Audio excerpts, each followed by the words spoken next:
Ahora sí, este maricón.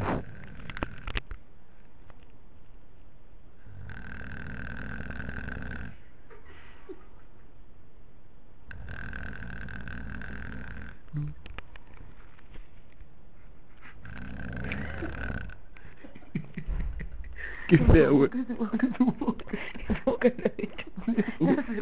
Es que no veía bien. Tu boca estaba abierta. Se le metió hasta la mitad de la garganta. Sí, te lo juro.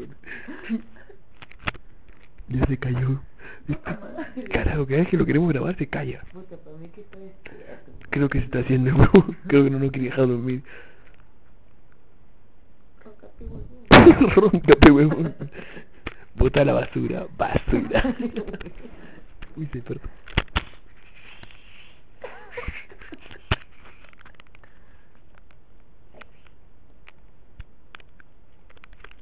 Oye, Silvia, ¿qué opinas del viaje? Está de la puta madre, weón. A mí me encantó. No me encantó la caminata de hoy día. ¿Qué cuál?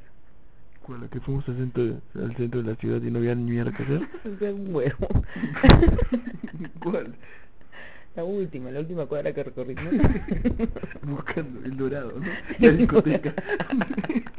Uy, carajo, me está dando la chula este maricón. Oye, debemos tomar una foto. Mira.